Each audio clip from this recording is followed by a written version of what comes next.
he's joined already, or Yes, we're all here. We're all here, sir. yeah, but I can only see, 6 people. Yes. Our videos Hello, switched how are off. you? So, You are Jelena, is it? Jelena. yes, Yes, yes. I'm Zelena. I will be the Jelena. moderator for the day, sir. All right. Good evening. So where are you based, Jelena, in Kerala? I am from Ernakulam, sir. Pardon me? Ernakulam? Okay, Ernakulam. Mhm. Yes, sir. Yeah. Okay, so Yes, shall we carry begin? on, Sir? yeah, sure. Good evening, all of you. I'm so happy and I'm proud to have Dr. Shahid Amin here for today's lecture. He needs no introduction. I'm going over to pass the session to to Jelena Anthony. She's our MPhil scholar and she's working on myth, literature, and history, locating Mala in the literary traditions of early 20th century Kerala. Over to Jelena to be the moderator. Thank you, Shiva ma'am. A very good evening and a warm welcome to the 6th session of the International Online Workshop conducted by the Department of History, Sri Shankara University of Sanskrit Kaladi, in association with Kerala Council of Historical Research. My name is Jelena Anthony, and I am an MPhil scholar in the department. The running theme of this webinar is Sensing the Past, Thematic Departures and Archival Searches. This webinar seeks to interact with renowned historians and social scientists who have distinguished themselves in conceptualizing historical processes, identifying new sets of sources, or appropriating lesser known ones. Today, we have with us one of the most distinguished scholars to talk on this aspect, Professor Shahid Amin. Before we move on to the formal proceedings, a set of general instructions for the participants. All the participants are requested to mute their audio throughout the session. Please mark your attendance in the Google form, which will be circulated in the chat box shortly. Also, if you have any queries, please type them into the chat box. I will be reading it out to the speaker on your behalf right after the lecture. Now, to formally introduce the speaker and for the welcome address, I invite Surya Krishna, another MPhil scholar in the department. Over to you, Surya.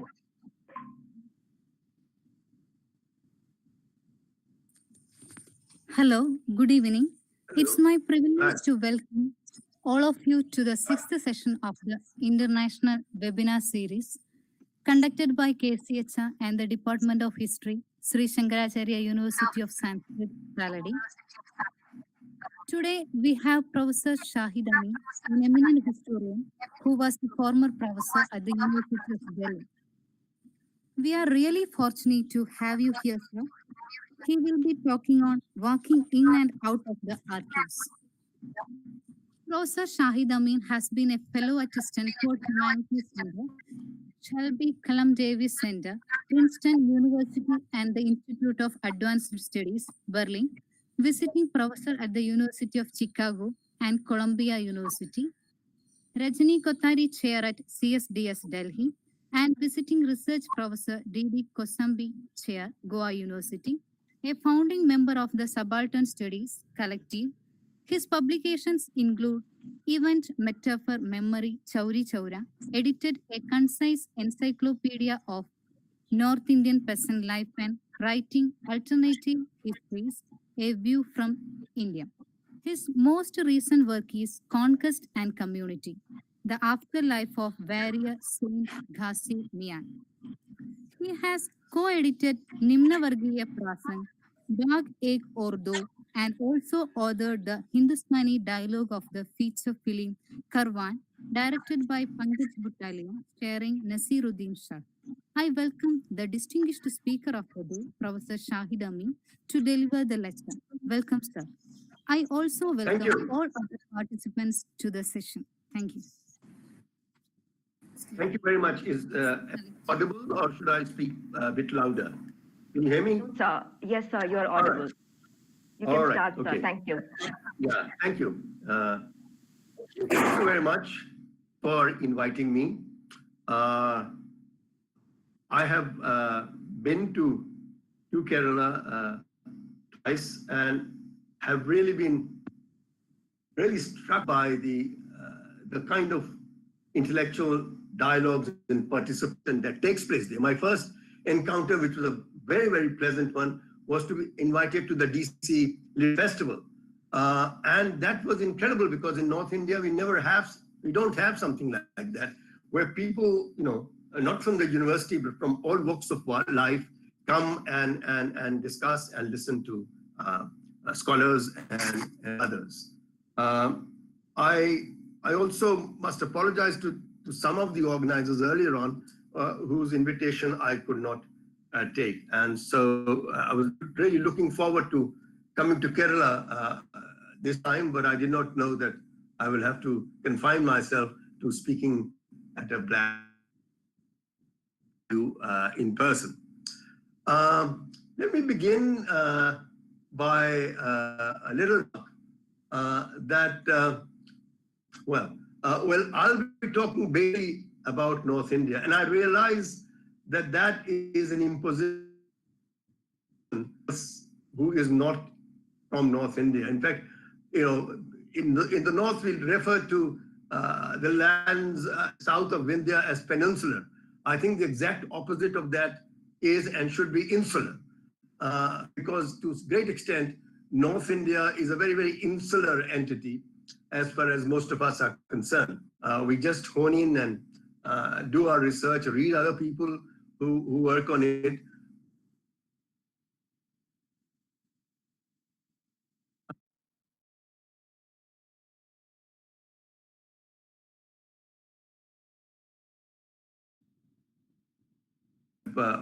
Known Professor Panikkar now for exactly 50 years.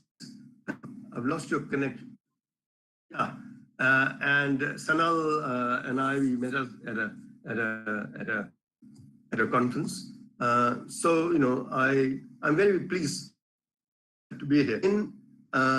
By some preliminary observations, and let you and kind of put it before the kind of main themes that I shall be touching.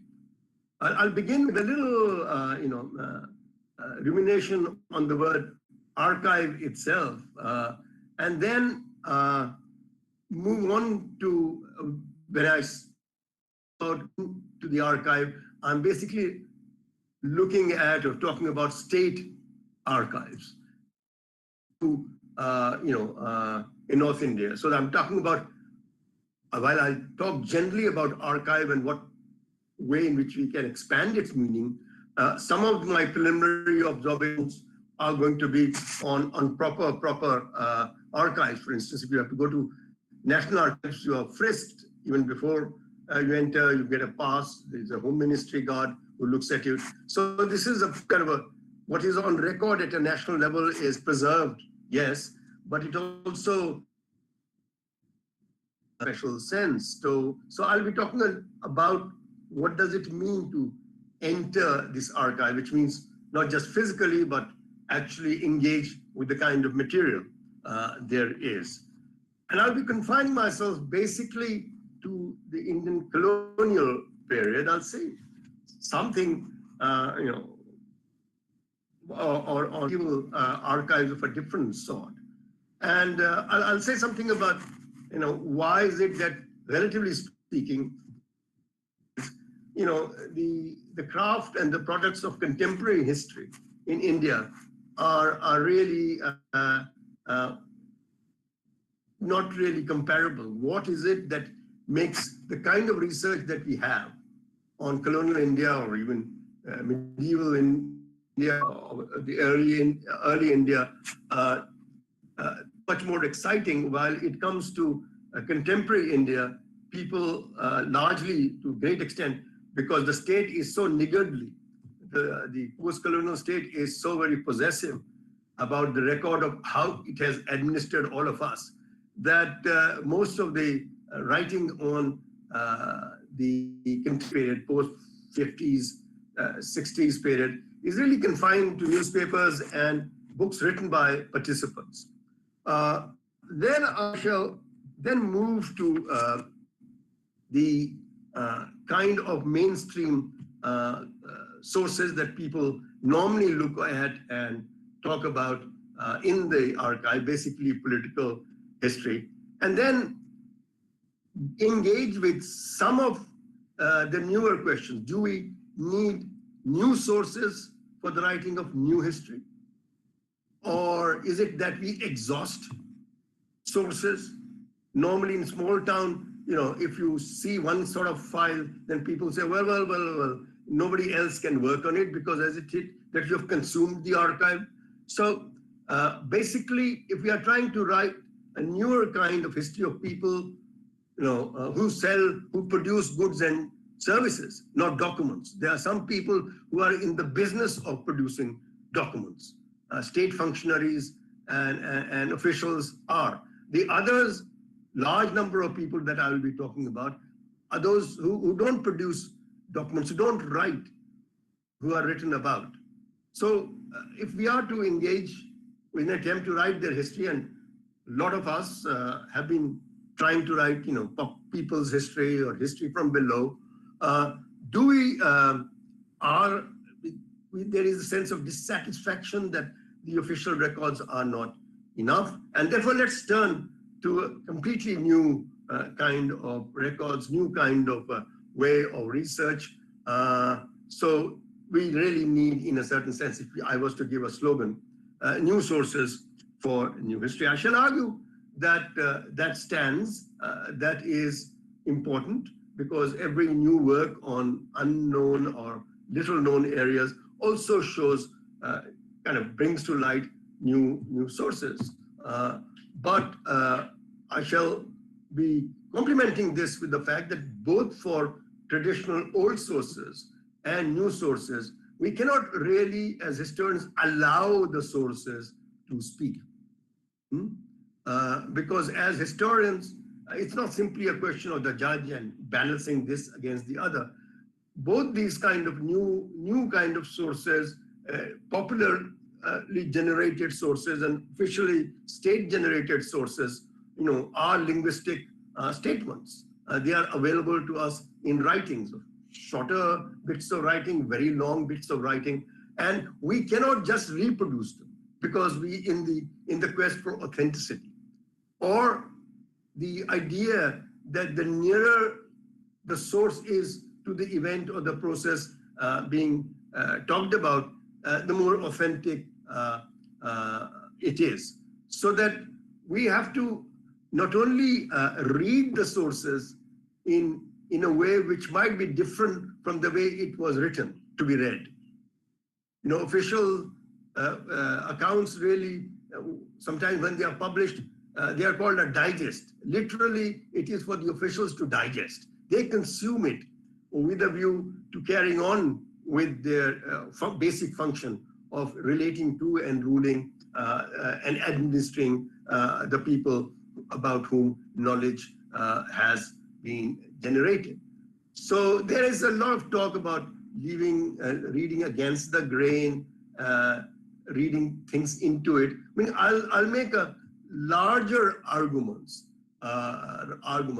that we have to engage with the way statements or larger sections of a dialogue or outpouring are structured, so as to find out how meaning is generated within this for those it is intended for.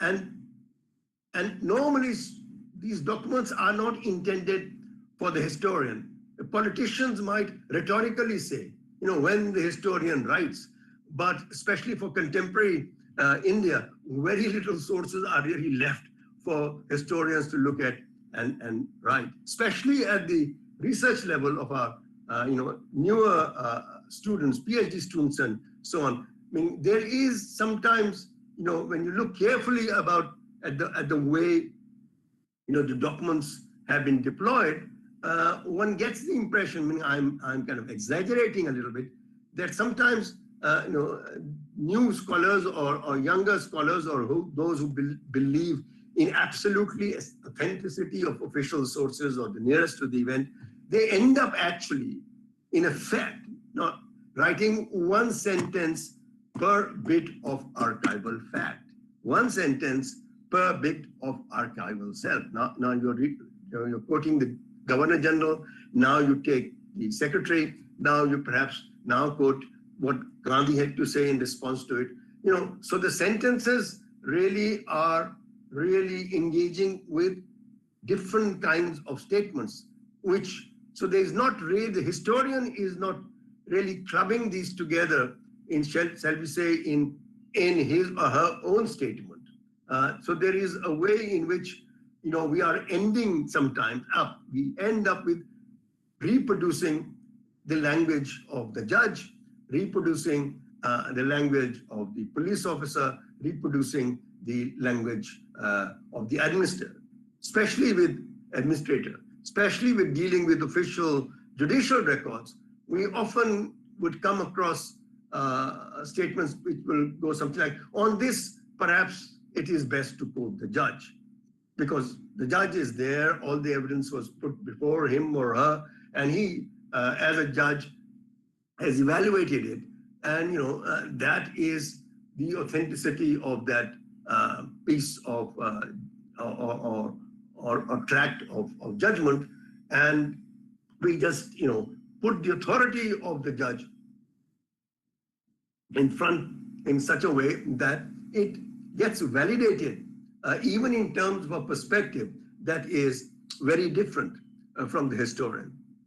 So and sources, let me put it this way, that when, in a manner of speaking, when somebody reads a work of history or a PhD thesis, or when that person or candidate writes it, there is, when you are reading, there is a movement of the eye from the top of the page to the bottom, where the evidence lies, in a kind of it's open, it is not hidden, it is the signal that validates what is being said in the text. So as we move our eye from top of the page to the bottom, you are in fact satisfied that you can give assent, you can agree that what is being said in the text is actually based on solid or good enough evidence. So that's why historians' work do have very, very copious footnotes. And normally earlier on, now things have changed, that these footnotes are really footnotes on the same page. Because somehow when we read a work of history, there is always this question at the back of the mind of the reader, that is this based on authentic information? Is this sentence really truthful enough or faithful enough to what it is purporting to describe in terms of the authority that the historian is bringing to this statement? Meaning, that's a provocative statement, but I'm saying that, works of history, if they have to be crafted in new ways, and I'm going to argue now and also in the discussion that the historian is in the business of crafting, bringing things together, as raw material and producing something which is not simply a replica of the raw material.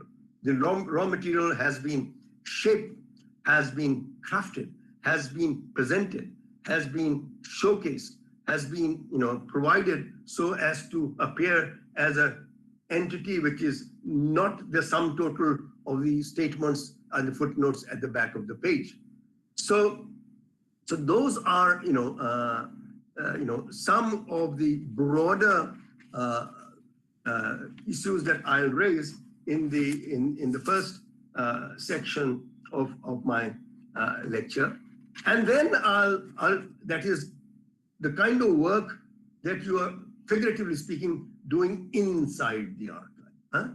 And I'm arguing also that unless one is going to rely on completely official sources, which may be adequate and very good and necessary and the best thing to do if we are discussing policy decisions, for instance, if you are discussing Lord Curzon's, policy on archaeology, on land revenue, it's perhaps best to quote Lord Curzon. Or when you are dealing with the relations between the Viceroy and the Secretary of State, you can't do better than quote what they are writing to each other officially. Perhaps you can then go behind the scenes, as it were, and look at their private papers, where things that have not been put on record are available. So the check is this. But I'm talking about, so one is very much inside the archive in that sense. State-generated production of documents so as to enable the state to perform its function adequately, efficiently, very, very cheaply, of which is the business of the state, is to deal with either subjects, which all of us were, or relate to citizens that we're all supposed to be in a post-colonial situation. And we can discuss that the very statist nature of these interrelations sometimes mean that the distinction between being a subject and a citizen is not very, very clear. Earlier on, because we were subjects and not agents or not citizens, that's why in some ways, if you think about it, Gandhi talks about the wrongs. The state has wronged us. We don't really have claims. We are at the mercy of the state to its benevolent self. And by certain action, it wrongs us. And there's no official or regular or fruitful channel of undoing this wrong by, shall we say, stopping its operation midway. And legislation is passed, newspaper articles, editorials, dharnas, and so on today take place. And since it is normally passed, suppose, in the interest of people, that decision is delayed or just, done with, cancelled. I'm then moving from archives to what I will call historical fieldwork. Historical fieldwork, and not just fieldwork. That's the difference between a historian and an anthropologist. For the historian, the event, I'm using it as a short term to what has happened in the past in a particular situation. But the event is given. It is the pastness of the event, and the event is normally recorded in the archive, the state archive. Of course, it can be recorded in a newspaper and so on, but if the official version and the most detailed version is in the archives. Event is given, and its givenness is that it comes to us as historians with the stamp of authority, with the stamp of the people who have commented firsthand or more authoritatively on that event. I'm being very general at the moment. I'll try and be more specific. So the historian cannot just do work, write on events that are taking place in the very act of writing history. In a way, there is a separation between the research that he's doing and the writing, because he cannot create data. He cannot create information in the very business of scribbling in the archive. I mean, he may or she may create new ways of looking at it, but not create quote unquote facts, which is what is the business of anthropologists. The anthropologists normally always write in what they call ethnographic peasant. That is the peasant when the anthropologist was, shall we say, in that village. When Amin Srinivas writes about Rampura, or when he writes about the remembered village, all that we will get very, very finely grained analysis is what happens when he is there with the characters that he's describing. So the presence of the anthropologist creates the data for analysis and writing for the anthropologist.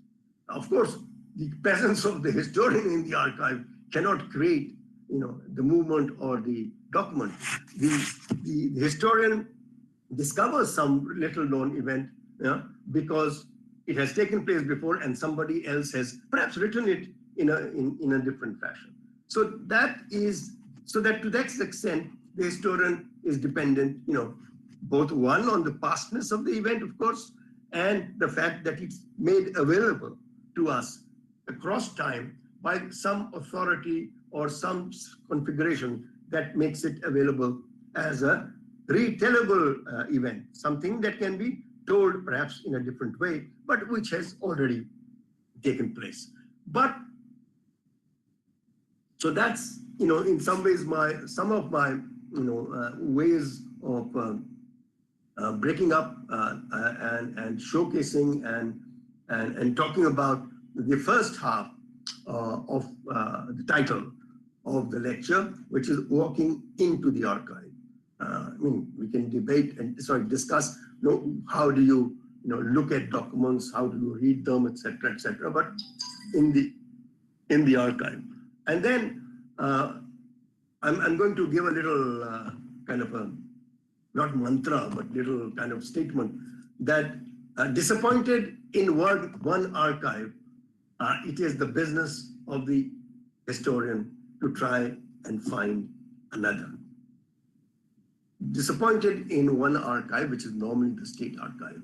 You can't just go to your supervisor if you're writing the history of very, very ordinary people in the area that you are familiar with, in the area whose language you are familiar with, the terrain you are familiar with. You just can't say, sir, I didn't get the material I wanted in the file.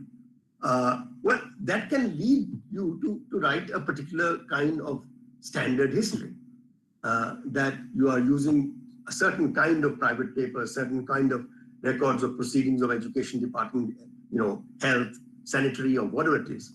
And, you are constrained by the available evidence, as all of us are, which means that you are also constrained by the parameters set by official for the generation and documentation of records in that particular area of a society's pastness.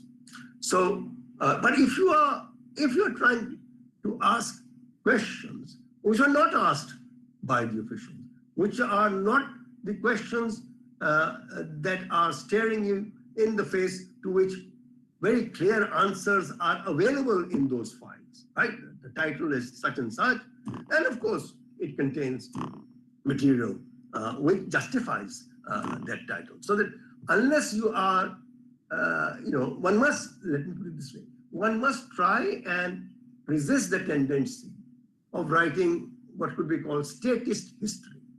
History written from the point of the state, which has generated a large documents that we invariably as historians, have to rely on.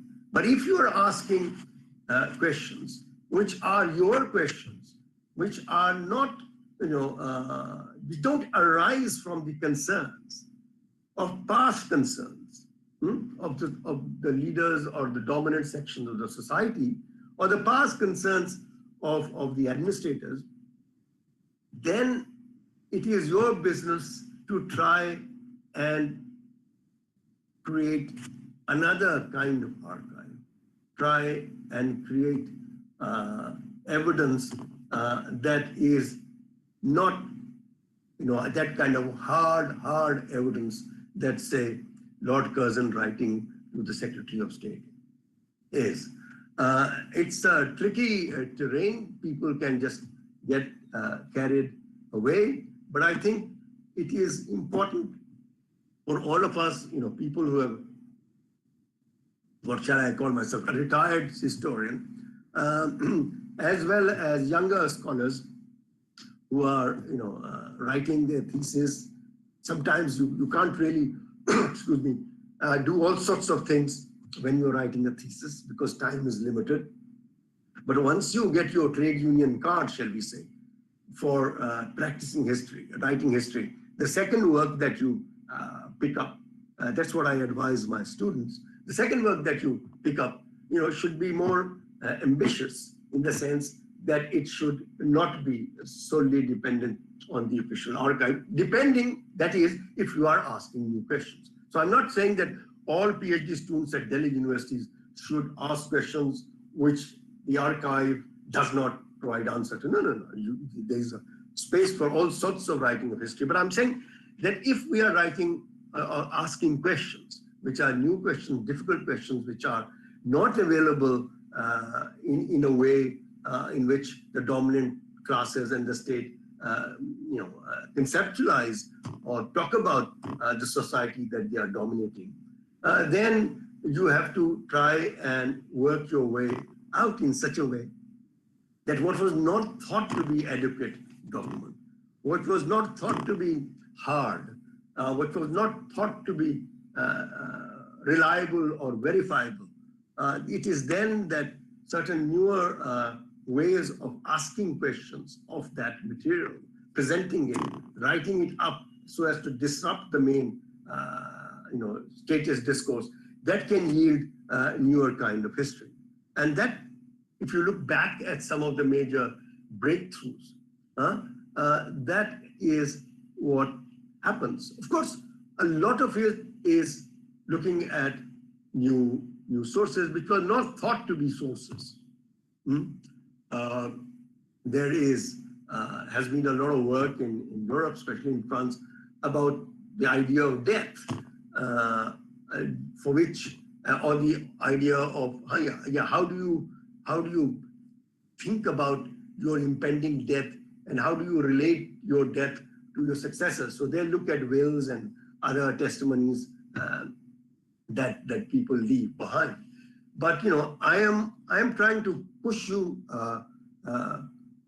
through certain other questions that perhaps are more germane to people in our part of the country. And let me, before I end this long prologue about what I intend to do, which I've been talking now for about half an hour, perhaps. Let me say that when I am not going to present, theoretical or methodological arguments based on people who have written about methodology or about the theory of history.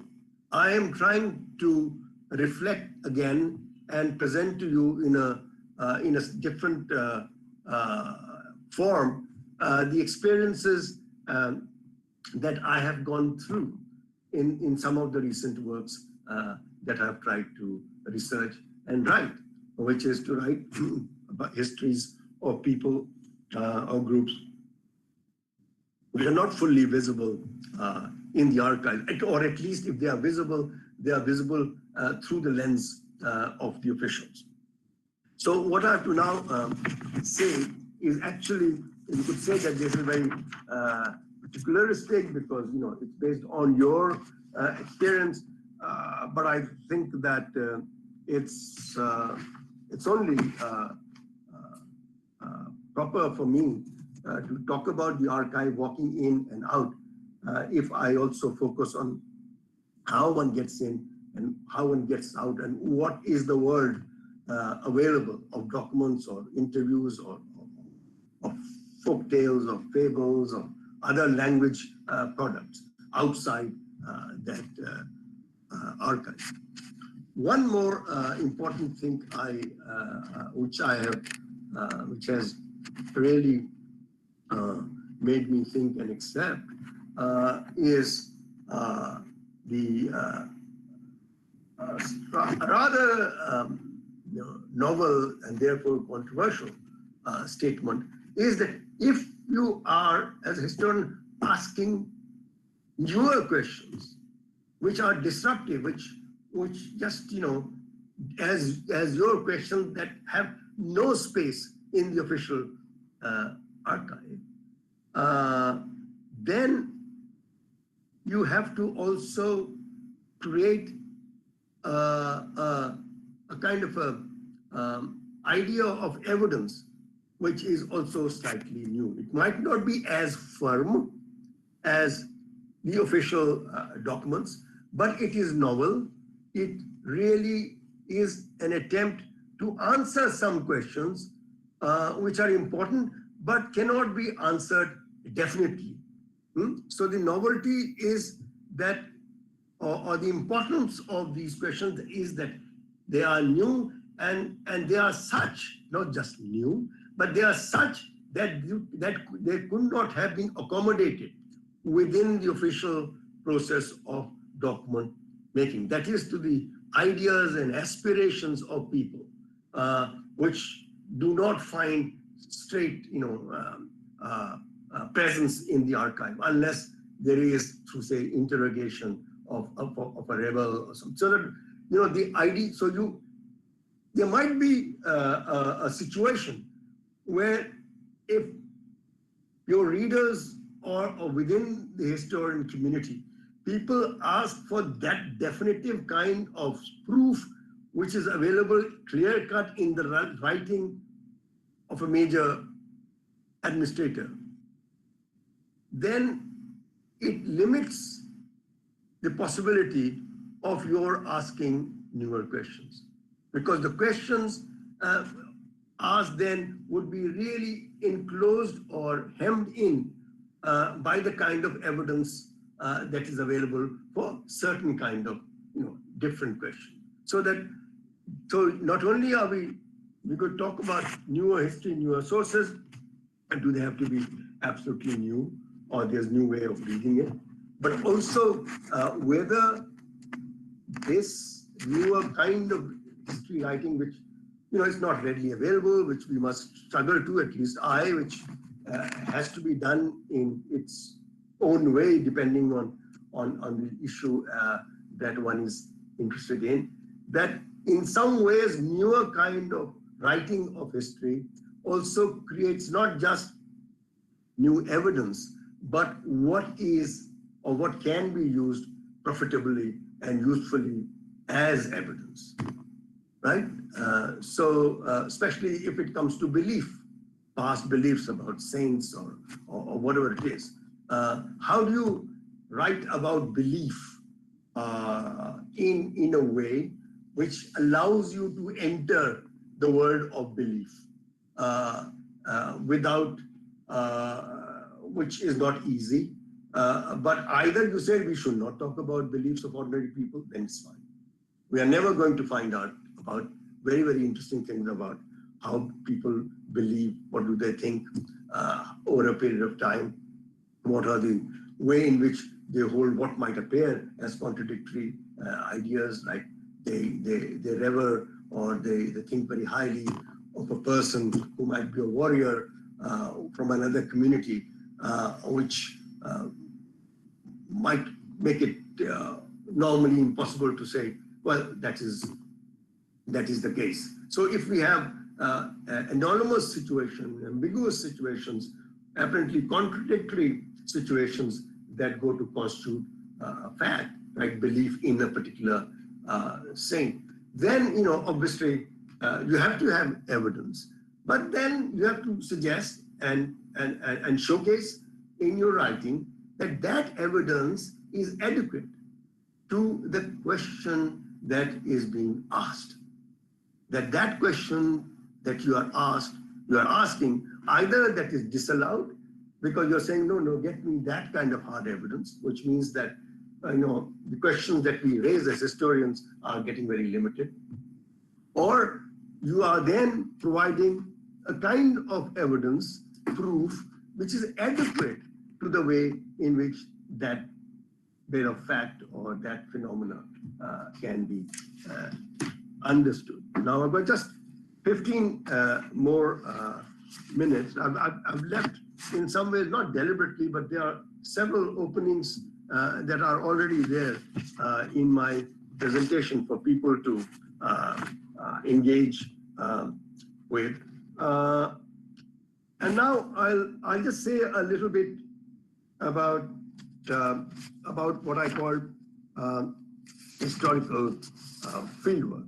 Historical fieldwork is an encapsulation of the title of what I've said, walking in and then out.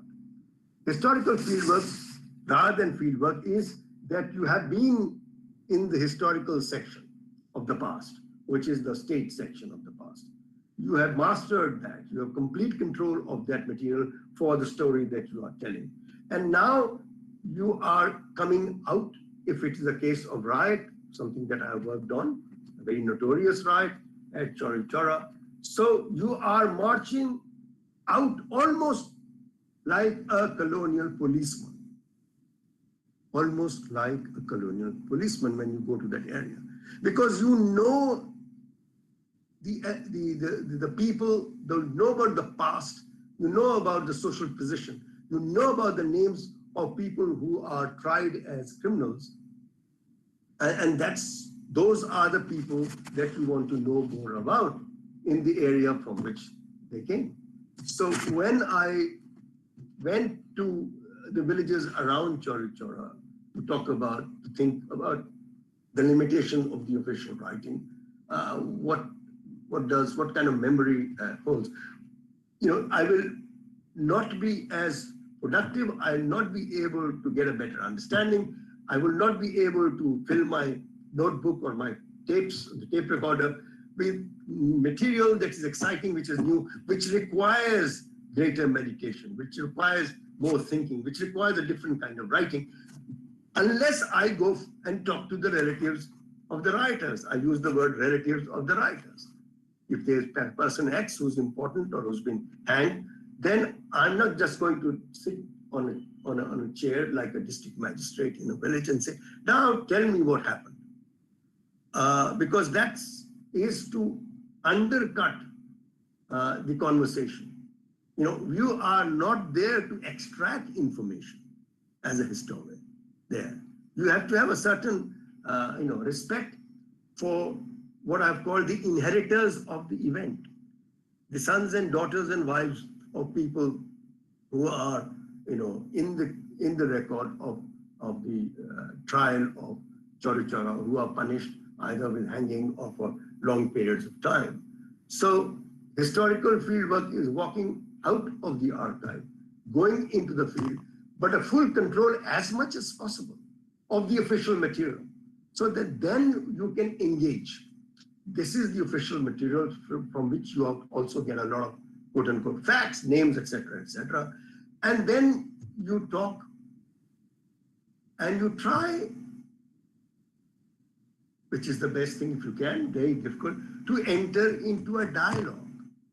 And you can enter into that dialogue because you are able to trigger their memory by mentioning something that is available about their area or about their relatives in the official records. See?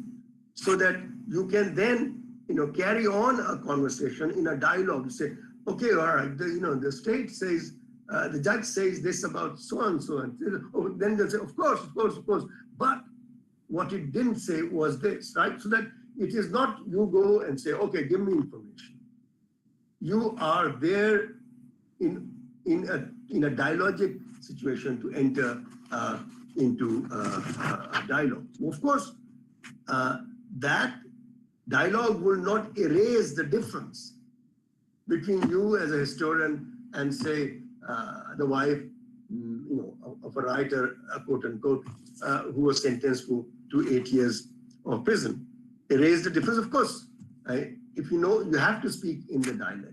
And even when you speak in the dialect, that difference will not go away. Because your position as somebody from a higher social group will show itself in the way you are spoken to in the dialect. The use of the honorific, thou instead of you, right? So that difference will still remain. You cannot consume the peasant in the very process of writing a sympathetic history about him or her. The peasant, you are not the peasant. You write, I am not the peasant that I'm writing at some length in my book on Chorichoro. I'm a historian who has got a slightly later access, but because I have a certain affinity with the area, I speak the dialect.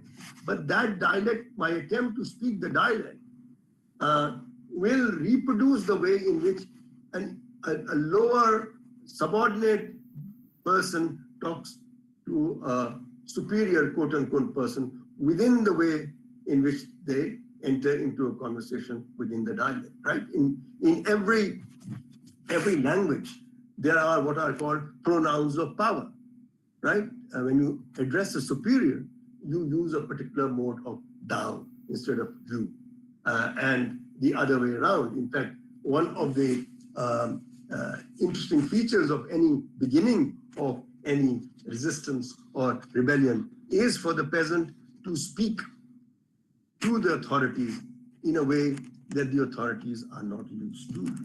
It could be abuse. It could be just saying you rather than huzur or sir. So what I'm saying is that, having done the research in the archive that enables you to not just say what happened and just listen, but you can actually try and have a dialogue, a conversation, which would then help you create not material, but understand the situation in your way. Let me give you, let me again come with a provocative statement which I've used in my book on Chorichoro, based on some more evidence than I can provide over here. I write after discussing, this process of talking, listening, and how memories are triggered, and not simply by them, but I am, as a historian who looks, who has got a lot of information about that past, which is not fully, in their minds all the time, that you are able to trigger something in their memory, which gives you additional and very, very interesting and important information. But let me just say this, and it is provocative, and I'm sure when you ask what on God's sake it means, I will try and elaborate. Let me say, since I'm associated with the subaltern group, the subaltern makes their own memories, but not as they please. The subaltern make their own memories, but not as they please. This is a kind of a play on Marx's famous statement that man makes his own history, but not as he pleases, where there are constraints of the mode of production and so on. When I write, the subaltern makes his or her own history, memory, but not as if she pleases. It is because what happened in the trial, whether a person was acquitted, hanged, or sentenced to long period of incarceration, is a matter, literally a very, very important matter.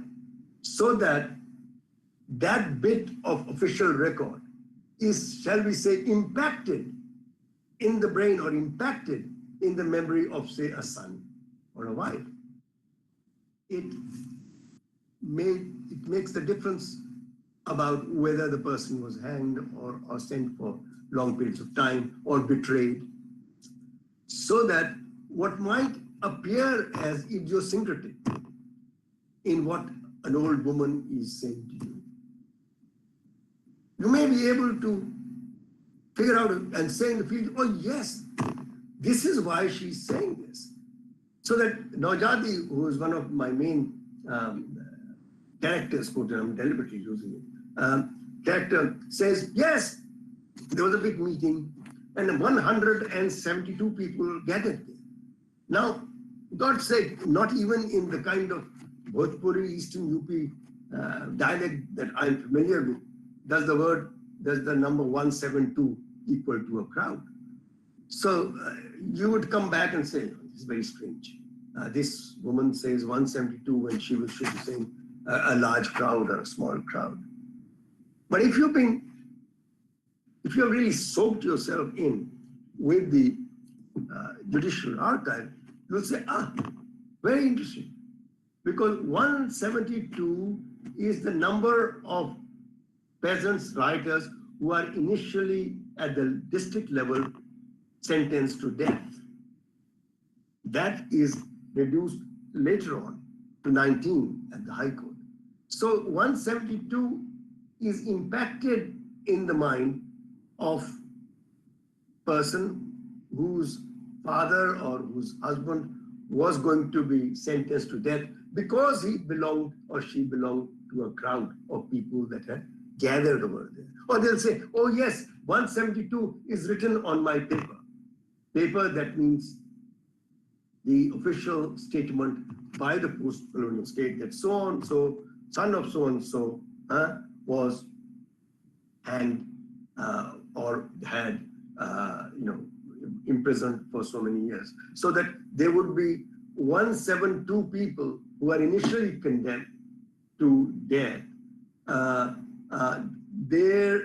What happens in the High Court, either 19 are hanged, rest have imprisoned for various points of time. So it is the judgment first of the session courts where the palpable fact of their being about to be hanged in due course, unless that is reversed and the High Court still rings in the memory of the relatives, or or the fact that they are then released doesn't really take away from the fact that for 6 months they, after the initial judgment, they were as good as dead.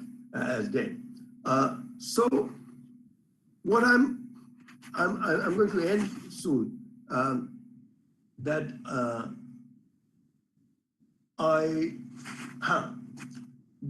It's very easy to say that you should have a dialogue. It's very difficult to just turn up as an outsider and say, look, I want to have a dialogue with you. I want to have a conversation about this right that was Chori Chora. Well, you might not get any answer because, the local radio station had been there because the right had been nationalized in the 1950s. They were not criminals, but freedom fighters. Or some official might come who has no interest really in the lives of those people, who just want some information for an official file. So why should people really, tell a lot of things that are deep in their memory, that they can remember only when that is triggered? So you come back with, you don't have a conversation, you have some information that you gather from there. And I'm just repeating because I'm now then going to end on a even more provocative statement. I'm just repeating that in order for historical fieldwork to really be meaningful, to really generate new material, to really help you write in new ways, you have to march outwards from the archive. If it's a ride to the site, to the villages where the people came from. That I want to end with the other element or other mode of inquiry and writing that has not found any mention in what I've said, which is oral history. Oral history or oral traditions.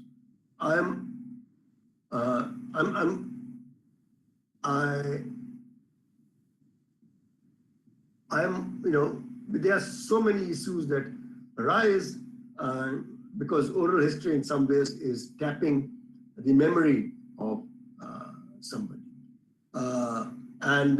There are limits to the questions you can ask, meaning they are being very, very gracious. They are being very, very helpful when they agree to talk about their past. You have no business to go there and inquire about their granduncle or their husbands or whatever it is. There is a compact. There is a certain degree of kind of not sympathy, but there's certain kind of a rapport, understanding that established, which yields the best kind of oral history. One of the most formative, most important oral historian has been a person called Alessandro Portelli, Portelli. Portelli has a very, very interesting formulation, which in a way relates to what I've been saying, notably that I am not the peasant that I write about, that there is the distance, the paradigmatic basic difference between the historian, even if she is interested in the lives of people very different from her, that there is that distance of class or social position and so on, that will not get effaced because they are having a great conversation. And what does, and Portelli puts it very, very interestingly provocative. He says, equality makes an interview possible. Equality makes an interview possible. That, there has to be some level in which you are talking at a common level, not if you come as an authority. Then people will either repeat what they want to hear, or they will just shut up or get away with the minimum that is perhaps you are expecting. So equality, going out from the archive, knowing a little bit about, quite a lot about their past, showing that you are interested in that, makes the interview possible. Otherwise, it's not possible. So equality makes the interview possible. It is difference. It is difference that makes it credible. Very provocative proposition. Equality makes an interview possible. That would be readily agreed to, because without that, interview is literally between two eyes meeting each other. Interview, you are actually, in eye contact. View is not writing; it's sight. So how does difference make it credible? Because you are going to write a history that would have space, a major amount of space, perhaps, for their experiences, for the way they have retailed their experiences. But it is not going to reproduce that. It is going to be a history written by a historian, as opposed to a long autobiographical, recording that somebody might do. Even when, and the other thing is that you just cannot go and keep asking questions that they do not want to discuss or do not, want to give answers to. You have to stop. The quest for new material cannot be at the price of doing away with the other person's, personality, with the other person's, apprehensions and fears. So that is where you reach the outer limit of equality, the outer limit of listening carefully, because there are questions, or you may have the possibility that in the conversation might create a situation you could say, all right, but why did he or she do this?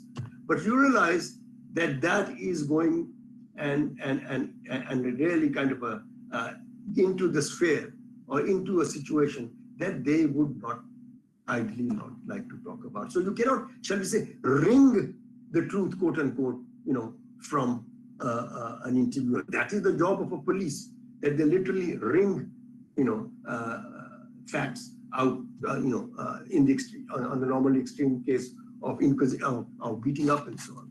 So that thing, I have written about it in my book, and there are places where actually on the tape I hear myself mutter, now what do I ask now? Where I realize that I carry about what they are, because it's very, very.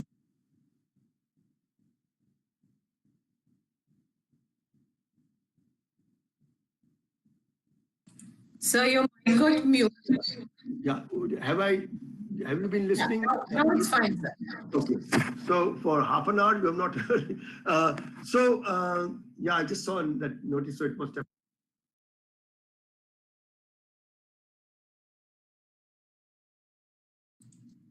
So your mic is muted again. I am not doing anything. Yes, now it's fine. Now it's fine.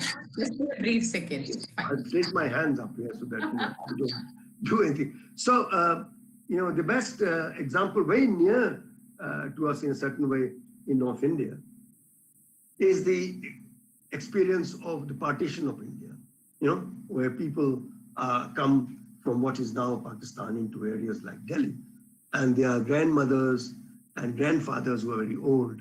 And in the wake of the 1985-84 anti-Sikh riots after the assassination of Indira Gandhi, which sees again an attack on Sikhs in the same area that we had otherwise seen as and taken for granted as a peaceful area. It's a lot of researchers, especially most notably the pioneer Urvashi Butalia, went and did their work. And when you read, and Urvashi actually produces verbatim large chunks of the interview, interspersed with what she was thinking. And she makes this point, and it's very clear from the way she's presenting it, that there are questions that even when you have a perfect rapport, you cannot really extract. Extract is the right word, extract is then the wrong word for the historian. So that has been a kind of a, broad survey. One, if I may take 1 minute, Jelena, can you hear me? Yes, sir, of course. Can I take 2 minutes again? I've overshot my limit. Yeah, yeah, because I'm going to just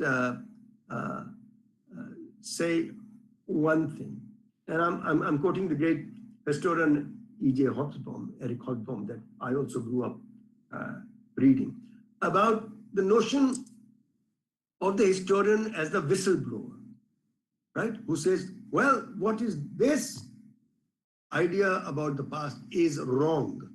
So and there can be no discussion because what you believe is wrong. Or it might be a belief, but that belief is not correct, or that doesn't make sense. As Hobsbawm says at one point, either Elvis Presley, the great pop singer, is alive or is dead, so that, there is a palpable fact, and you can't say, no, but I believe, but there is, I don't want to get into it, a large number of people who don't think so. But anyway, what I'm saying, I want to end on this because it has a bearing on our situation, is that it's okay as a historian to say what you think about that part or that event is not what is fully the case with it, that you have manipulated it, that you have contorted it in a particular way that is suitable to you. Therefore, I am giving you what happened. But the point is that in actual social interaction in societies, it is not only what happened as proved by an authentic, record of that process in the past, but how people remember it, how people retell it, tell it, how people, imagine it, that becomes an important force when we are talking and discussing past events or past movements. So in order to avoid this pitfall, when people are saying, well, that might be your history, but this is my past, we have to take that seriously rather than saying, well, your past has no place in my history. But that past impacts the present in such a way that historians subsequently might be writing about the impact of that past in the present. So that I'm then ending on a very kind of a delicate,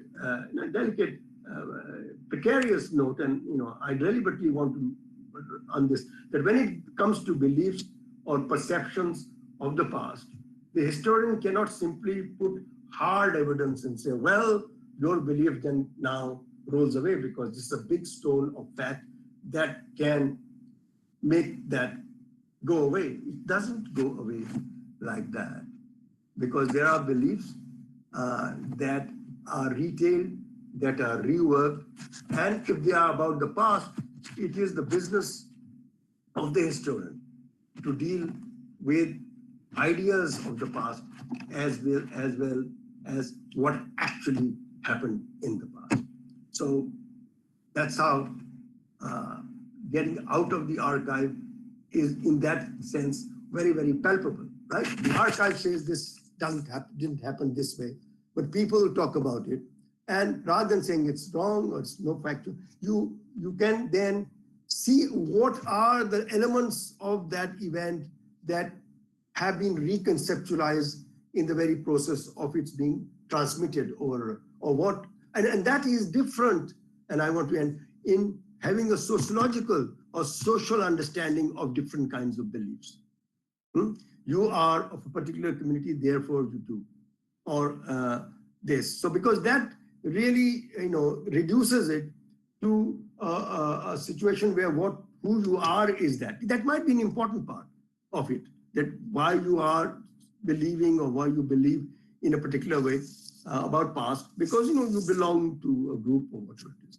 But that is not the end of the story, because for the historian of the past, about past beliefs and their transmission through time, it is equally important to actually go and investigate and show how is it that fact gets snowballed and that gets accumulates kind of meanings in a way that don't on the face of it make sense, but they are there perhaps because they have been knitted together in a particular way, which is not the way that we as individuals might think that happened. But in order to deal with the past as it impacts the present, we have to really engage with not only hard facts of the past, but how memory plays on the certitude of fact.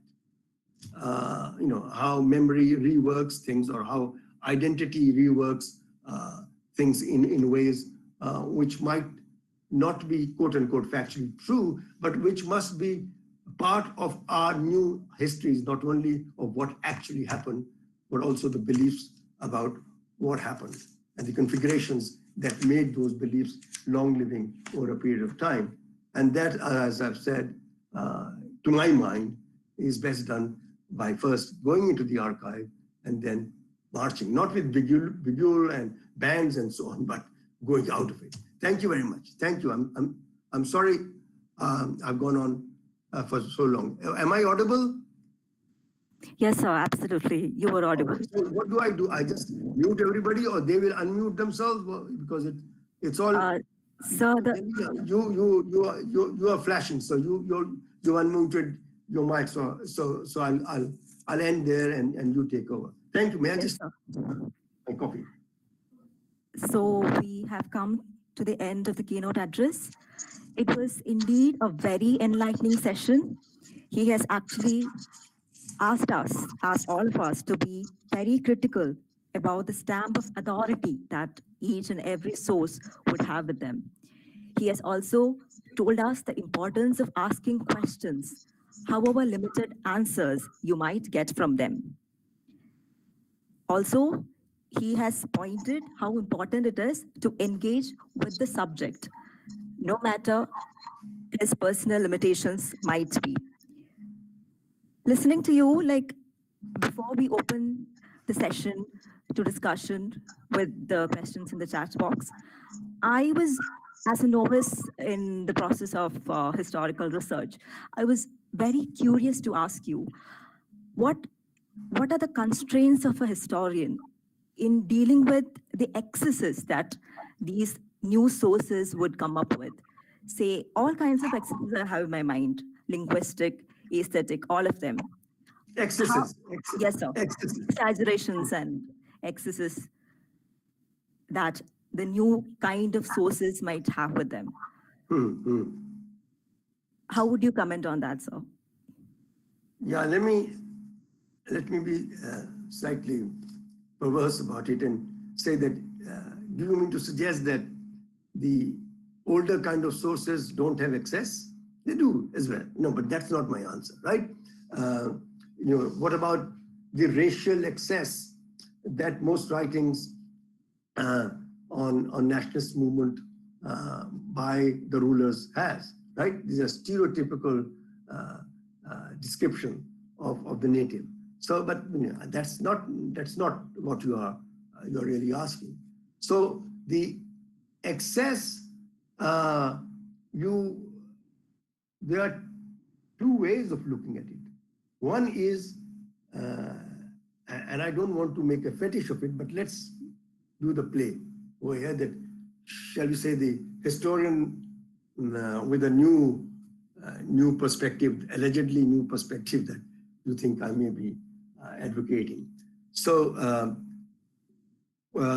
and a person, so the notion of excess depends on what is it, where does the statement which seems an excess comes from? What is the perspective from which you, or I say, well, this statement about that part is an excess.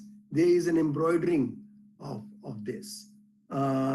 So the idea is that the noise, shall we say, and this can be both in writing as well as oral, right? You may write something about the past, which is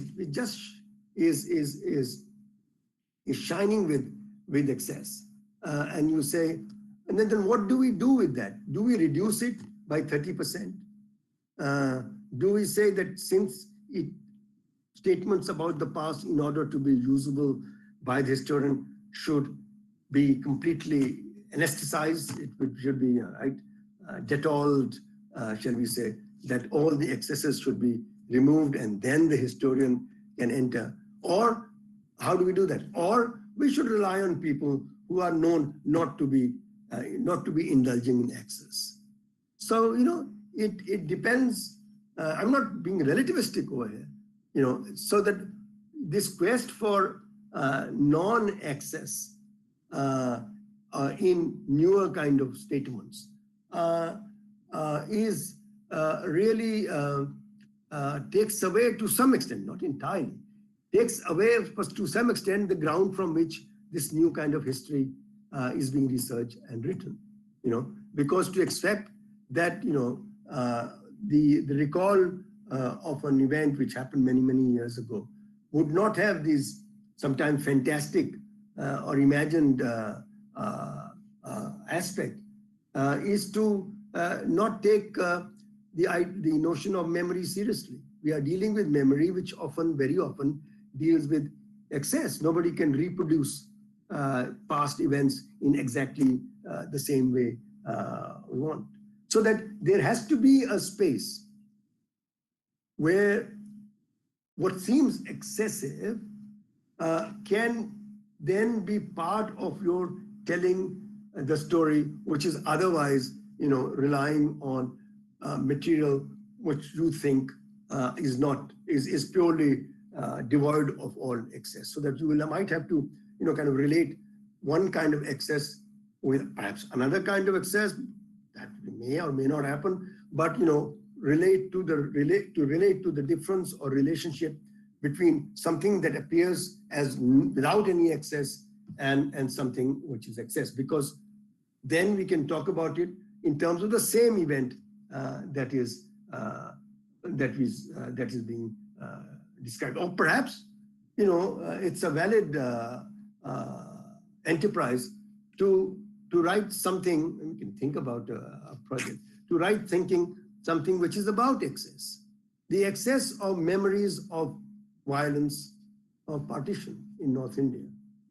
Then you have to do a very, very difficult exercise where you have to establish the sheer facticity of what happened in a riot or dispossession or whatever it is, and the way it is remembered. So one way is to keep unpeeling, as it were. You get to the real core, that these are the excesses and when we remove them, get rid of them, this is what actually happened.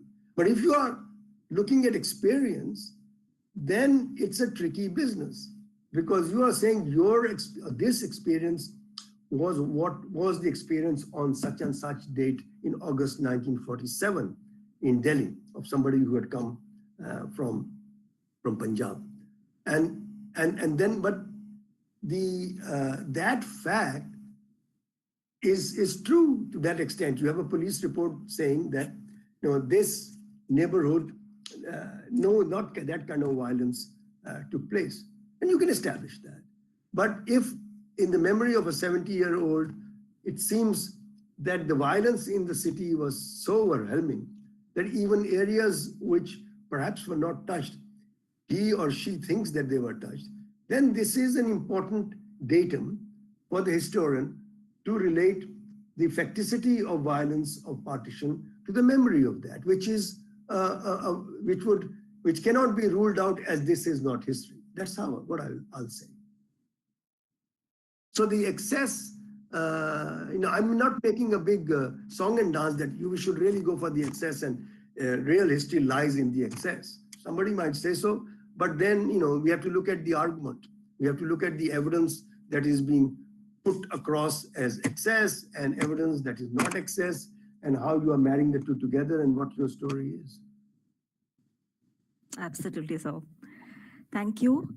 But one absence of excess is statistics, right?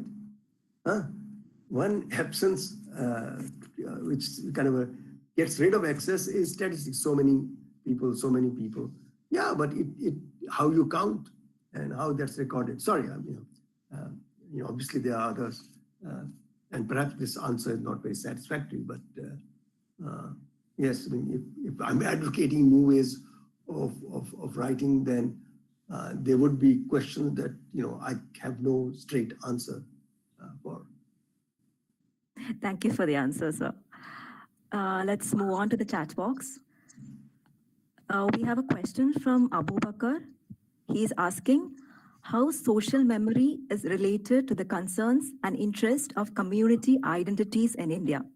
Is it a threat or possibility for Indian democracy? Social memory related to community identities. He's asking if it is a threat or a possibility for the Indian democracy.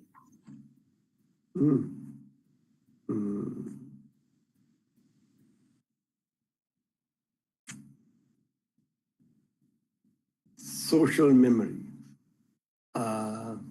as opposed to national memory, I presume that there is a way in which, and I presume that this question comes from the fact that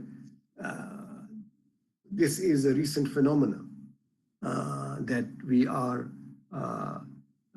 experiencing, that somehow or the other, earlier on, perhaps under the overall enveloping fold of a kind of a national accommodation, differences sorted out at a national level, there was social memory, but that was not subversive.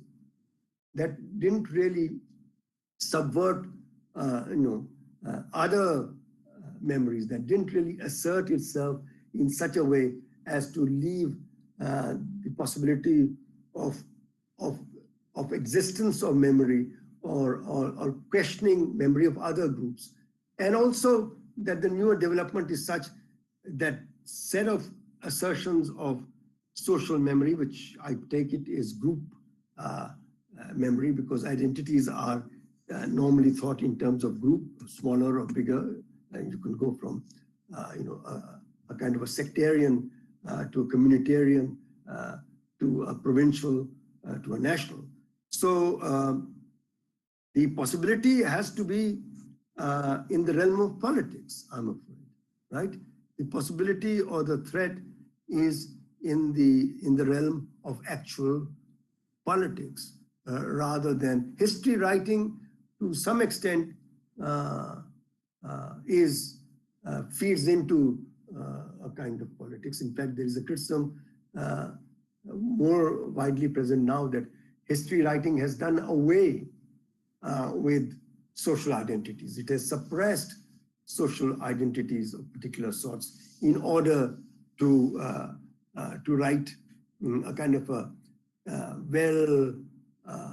syncretic saga of our past history, and now more immediate, more restrictive, but very widespread social memory is the best possible ways of having a national identity.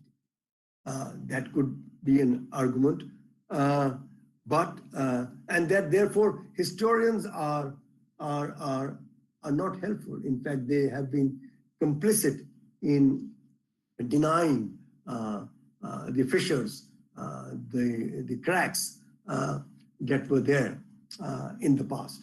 And by papering that crack, they have created a kind of Indian well-cemented identity, but that was the product of their writing. But in actual fact, this has not been the case, right? I mean, I put it in a very broad kind of way, which gives a new twist to what I said about the inheritors of event, that certain social groups or individuals within the social group today are inheritors or are directly impacted or consciously aggrieved by events of 100,000 years ago, of which happened to people like them. That's how you can make this jump of connection, that this happened to this kind of group. I now am, and I'm very sure about it, that I belong to this group, and there is a way in which almost by across the remoteness of time, I can feel aggrieved about what they must have felt or what they wrote. Now, this is a sentiment that could be widely propagated, or whether the historian can write now. No, we're not talking about the historian. We're talking about possibility of India. So that in some ways, historian is only partly contributing to that. But let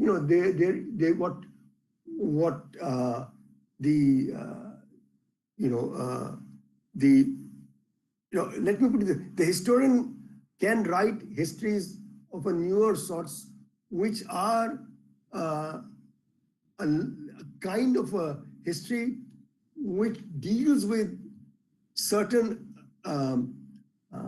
violence, suppressions of the past in a way which shows the malleability of that past, that suppression was not complete, that suppression or that violence was part of the normal violence of society, not only against a particular community, but very widely, so that there is a way in which perhaps the perfect identity across time of community is historicized, if that's the right word, by painting a much more complex and actually based on research picture of that past, which was past in its pastness, which was a medieval past or an ancient past, where things happened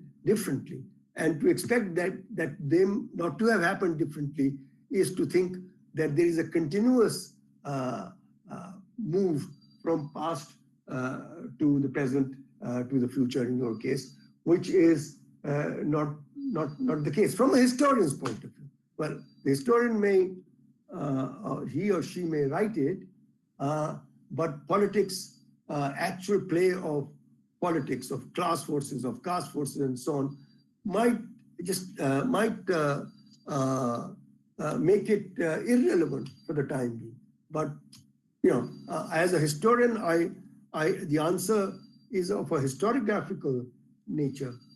The real issue really then boils down to the actual play of politics, in my view. Thank you, sir.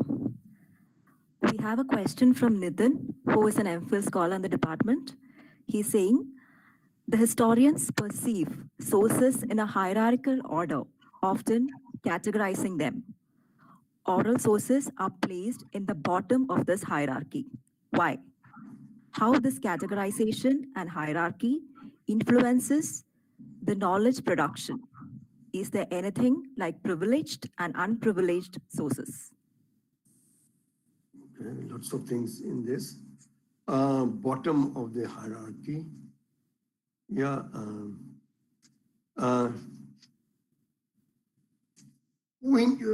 It would, that's, again, that in mainstream history writing, this is the case, but you could have completely newer kind of history writing where memories of groups or oral accounts of those groups are put in the front, and those are.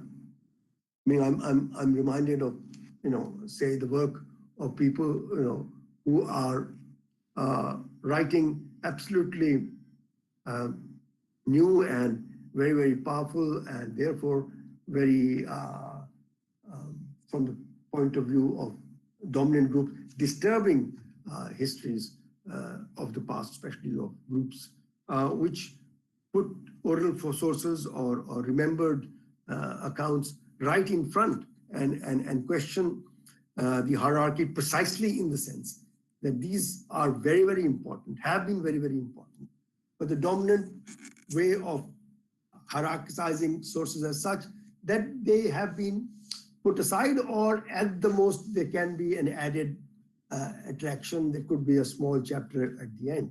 So yes, I'll agree that in mainstream historiography so far, not bottom of the, yeah, you could say bottom of the source, you could, yeah, in a way that's what I'm suggesting, because what Lord Curzon, as it were, wrote is at the top, and then the provincial governor, and then the district officer, and then a local newspaper perhaps, and then what you get out by going into that area or talking to people over there.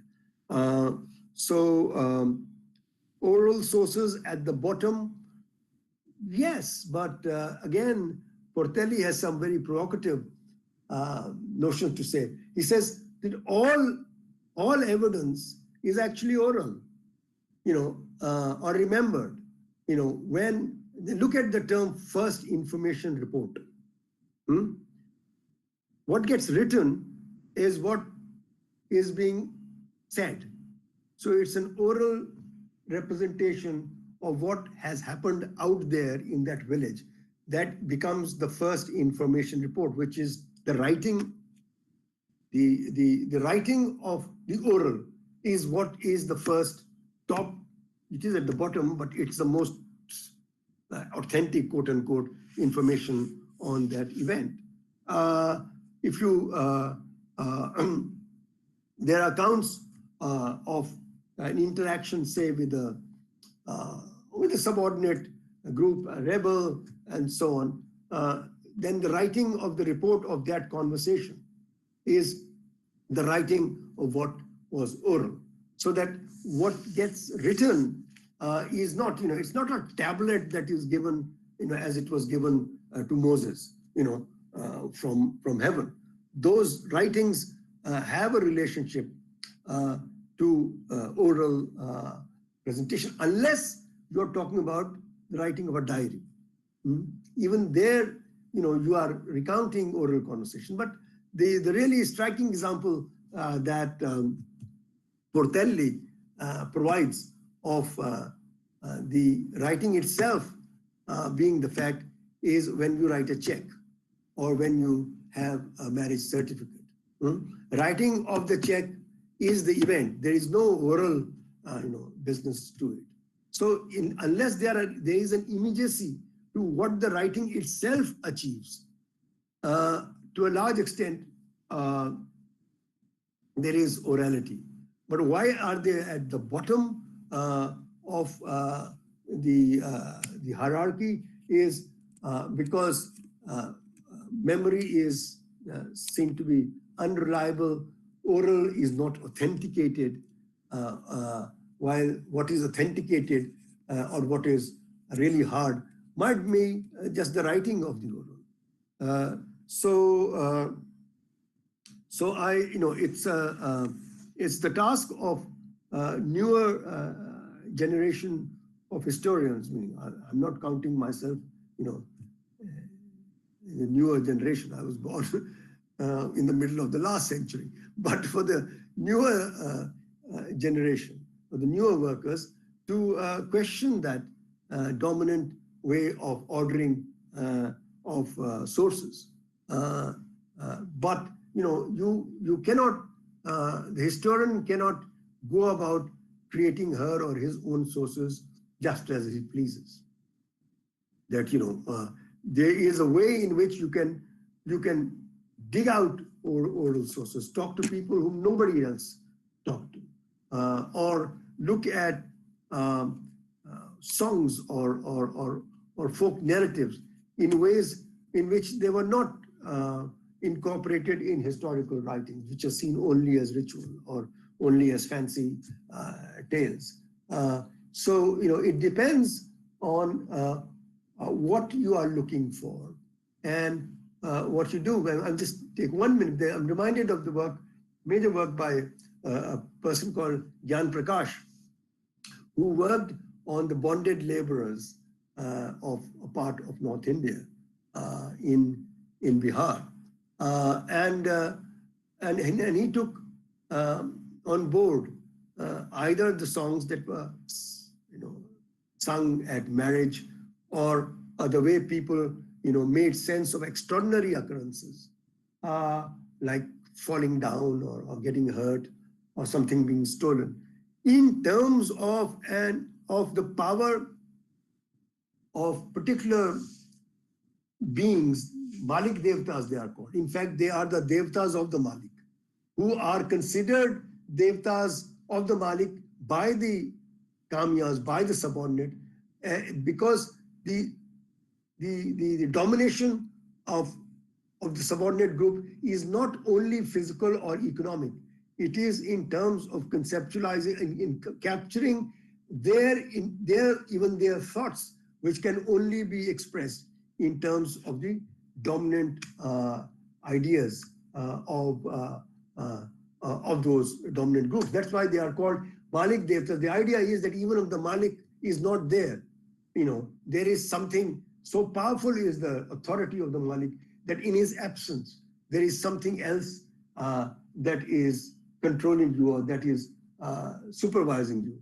So that if you fall ill or if there is some calamity, you will then reinterpret it because of the power of that ideology in terms of your having disobeyed something or the other of your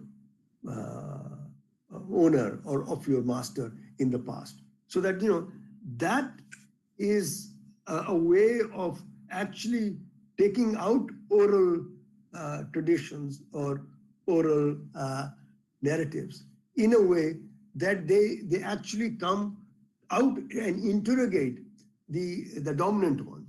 Just one more example that I think I could put forward is this, that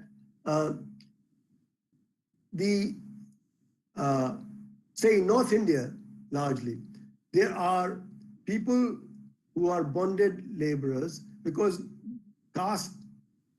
of their caste, they are not allowed to own land. And there are high caste who own land but will not touch the plow. So that's why they are called Harvaha or plowman and so on. But when you look at the folk heroes of these people, or then the hero would be such who would relate to the plow, but the plow would not be touching him. It would be hovering over the shoulder.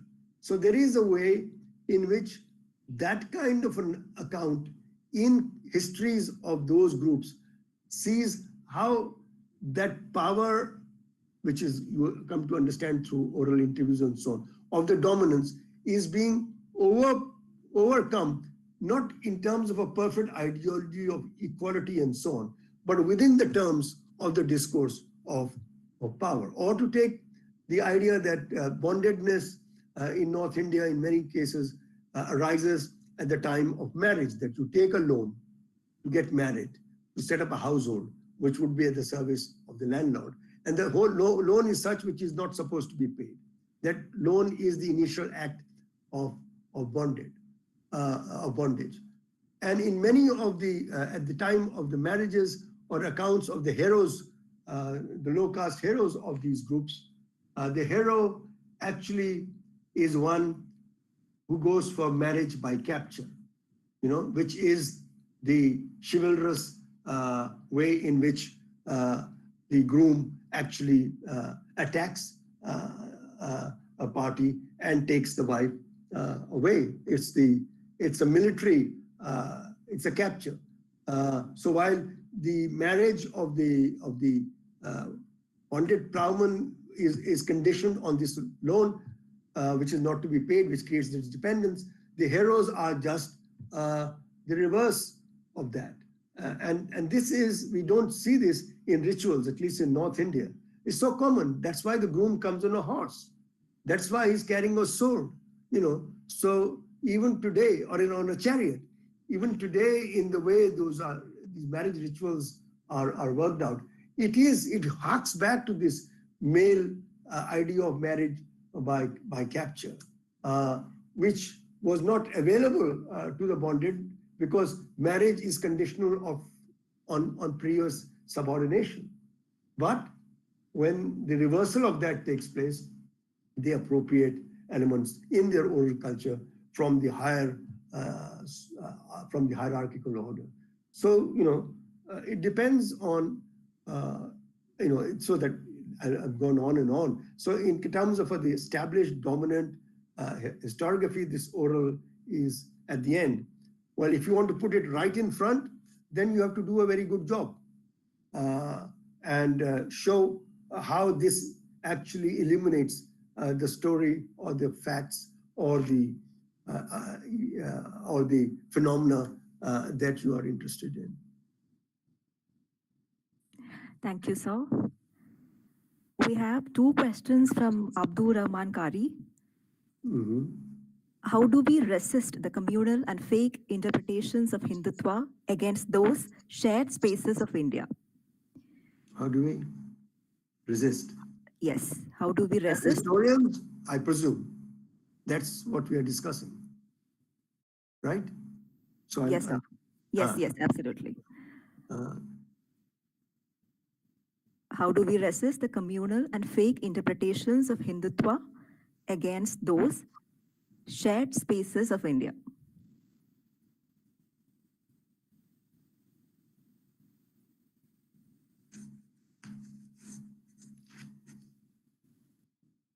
In a way, it relates to something that I said, either on my own or in response in response to the social memory relating to community identity, right? It's, I see this as, another way of posing the same issue. And there it was purely in terms, it was talking about the political idea, and I talked about how politics is important. This is really addressed squarely to historians. And I'll just go back to some of the things that I was talking about more generally. Is the best, in a way you are saying, in effect, asking, what is the kind of new ways in which we can write histories about accommodation of the past, which is newer because the challenges to that are new. That is to say that earlier on, the particular way of writing about, I'm using the word accommodation deliberately, because accommodation is based on not really an antagonism, but an opposition. So that there was a way in which syncretic cults where both communities relate to a particular individual hero and regard him or her as a hero or a heroine, or share a common space so that, you know, there might be, which is again related to affiliation to two different communities. And they are in the hagiography of some of these saints and so on. There is a very interesting play on this of sharing of space, so that, say, in the accounts of the death of this very popular, legendary weaver poet of North India, Kabir, the body is cremated or buried, or also there is a kind of a grave as well as a kind of samadhi. So there is a long history of accommodation, and I guess what you're saying is that, you know, this is being overwritten. This is being completely thrown away by saying that if there are two entities which are distinct, then to talk about accommodation and coming together is to write a kind of a history which was not true then, which has no use for us now, which doesn't make any sense to us now, because we know that those are things of the past which have been written about in a particular way, but there are other accounts that were by historians or by others that were not taken on board, or that memories of those places or new ways of now talking about individualities and community are such that they have no use. So do we just go on and stress more on syncretism because that is under threat more and more, while in real space that is being attacked or denied more and more, so that would more and more of the kind of history of past accommodation, I'm using the word because it is more felt. Do we need more and more of that, bring out new material, or we do something else, which is not fully acceptable at the moment by everybody, even within mainstream historiography, but is all the more reason to do it. And that is the subject of my last book, which is called Conquest and Community.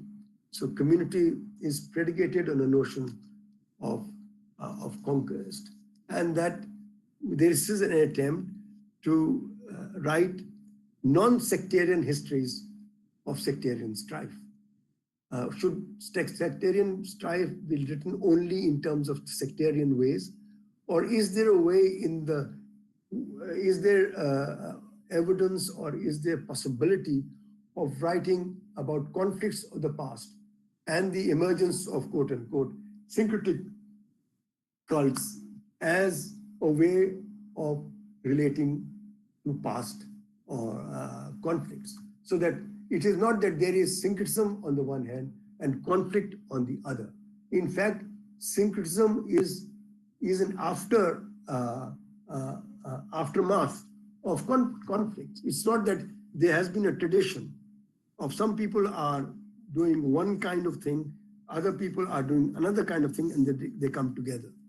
This has happened in the past, and there has been violence, there has been strife, and we are trying to see if we can write histories of that past, of that strife in a way which takes account of that conflict, but as constitutive of the emergence of a kind of a common personality, so that the character of warrior saint is then a difficult character, because if you are regarded as saint, you should not have been a warrior in a particular context. But there are any number of these cases. So, these shared spaces are not necessarily, there are several examples of that in the peninsular area as well. Shared beliefs and shared spaces are not about when there was complete peaceful coexistence, quote unquote, I'm using a modern term, but where, histories of conflict are being, overwritten or are being accommodated in terms of the emergence of saints or cults which have not completely lost their warrior or antagonistic feature. But that is part of the way in which syncretism has been worked out. So that's how I'm talking about. I'm again addressing it as a historian, that should we not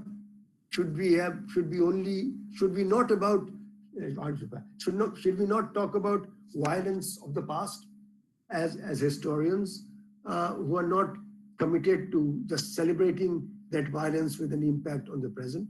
Or is there a space in which violence and struggles of the past can be written in a different way by those who are not celebrating that violence of past, but who are looking at and writing it in different ways? Because we cannot just carry, because we are, especially the medieval past, obviously there is conquest.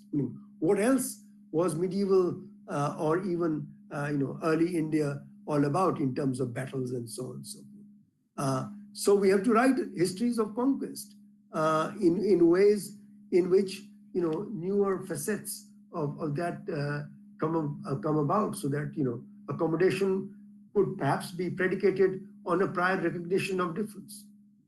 This is a kind of history that is perhaps the more important, difficult, but more important. That's how I feel it.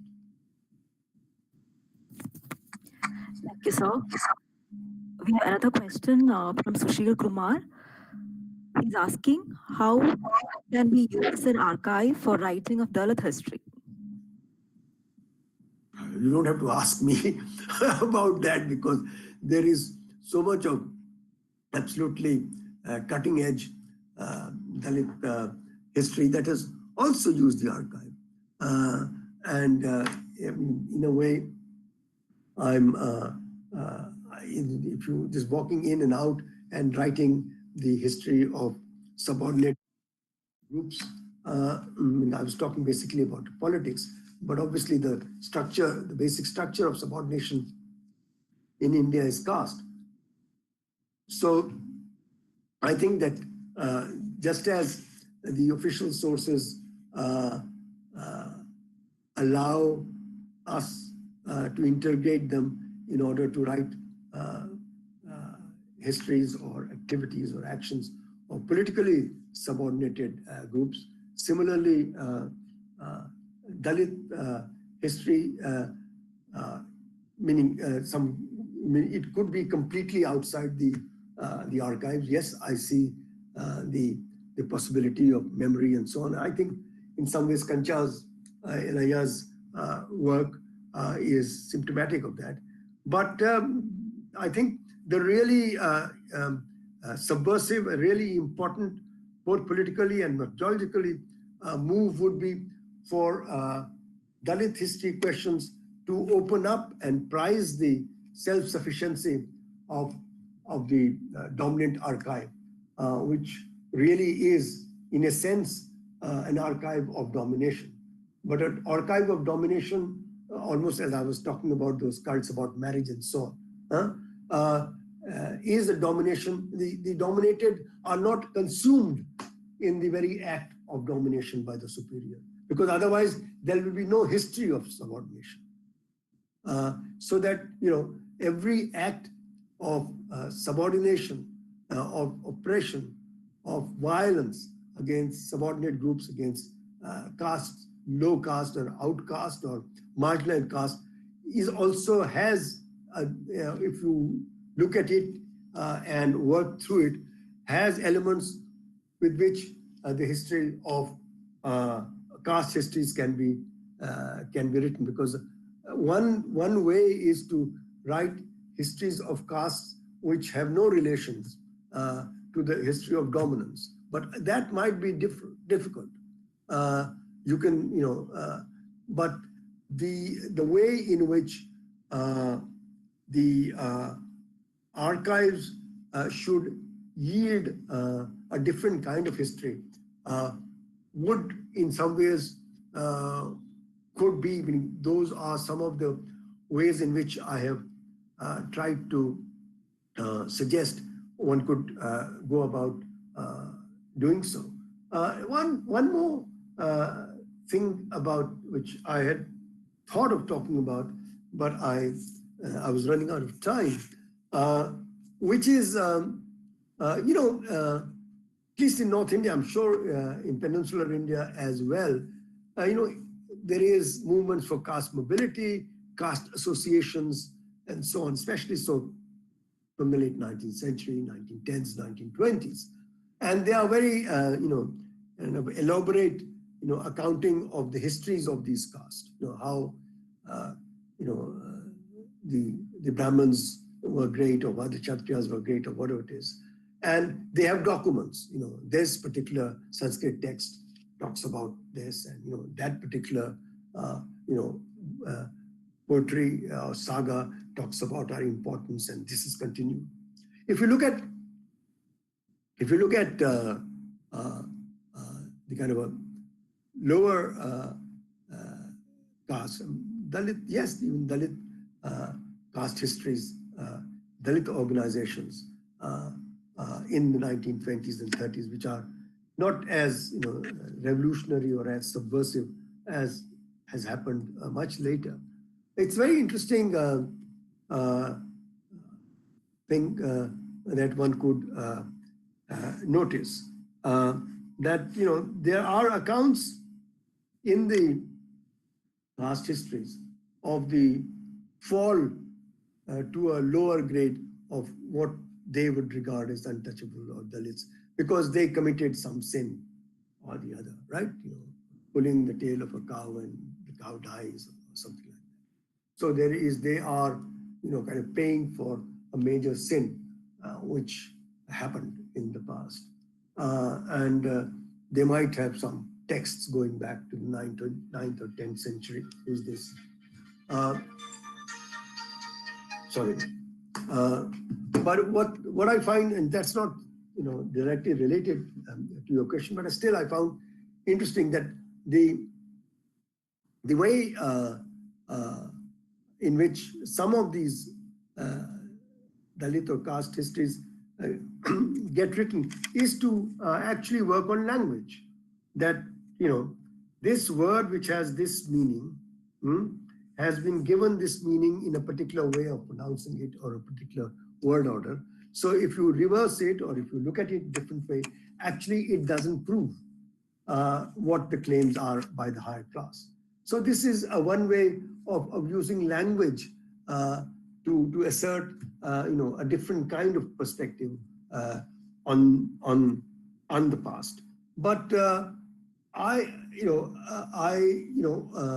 oral history or histories of the traditions of Dalits is a very, very important part. If you want to call it oral history or oral traditions, of course they are central. But The archive is also there because the archive of domination has a space which can be wrested of the archive of the dominated. Within that, because domination by definition presupposes, a group that is being dominated. So the history of domination, the reverse of that is to try and excavate of the history of the dominated. And in some ways, that is a difficult job, but it's been done for other non-Dalit issues, which are obviously that's a structural problem. For instance, histories of nationalism in India have been written to a large extent also on the basis of official documents, because that a census report, a censor report, or a police report, or a rare everyday administration report is an attempt to curb the presence of the Indians, so that the archive of, broadly speaking, the archive of domination by definition has a space for reading it in such a way as to create spaces for a history of the dominated, for the history of the oppressed, for the history of Dalit. But of course, there is a whole universe of oral tradition, oral history, which has been looked down at by mainstream history writers, or within the idea of evidence. Somebody said about the hierarchy lower down, is because that is seen as a preserve of a purely anthropological or purely religious kind of inquiry. But the real innovation, the real challenge of newer kind of histories that I see coming within the Dalit historiographical sphere is precisely to appropriate the to kind of cut at that division, that this doesn't count as historical material. This is ethnographic. This is religious, because the popular mind is not like a faculty of humanities, right? Where departments are kept separate. Right? Divinity is one, politics another, sociology is another, anthropology is there. The mind, the popular mind, has lives, is constituted by all the different spheres that we identify in social sciences as different areas of discipline. And so to say that no, this is religion, and how can you raise religious issue archives for writing a political history? You actually look at political histories to find out and write about Dalit history. Meaning this is a way in which to really subvert or just skip the challenges that are being posed to mainstream historiography by newer waves, which have been going on for quite some time, of Dalit history.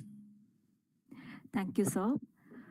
We have Dr. Tanu Parashar from JMC, University of Delhi, asking, I have worked on history of incarceration and have one thing to ask you. That sorry, works on history of incarceration. Sorry, let me, incarceration. Yeah, yes, so is that demands or something like that, or prisons in India, whichever, yeah. Please. And the question is, how will you differentiate between a work of pure chronological way of writing history and, on the other hand, a thematic way of dealing with one's topic of research? What are the parameters of dealing with the later?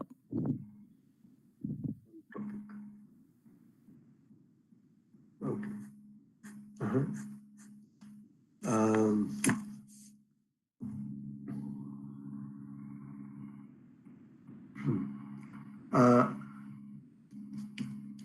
So that the chronological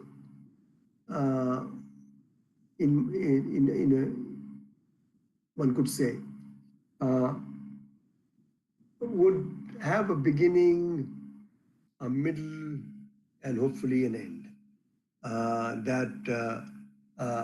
So if you are working on the Andamans, there would be a time when these become penal colonies. Particular kind of people are sent over there. They do a particular kind of work.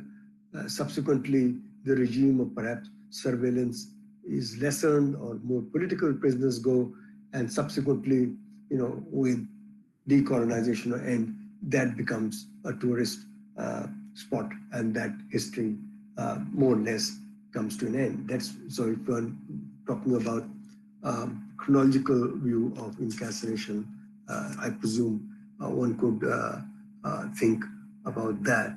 Within India, perhaps again you could have a sort of teleology that earlier on, prison discipline was very harsh in some ways. Now, in some ways, it's being softened. Yet incarceration is a very, very debilitating experience.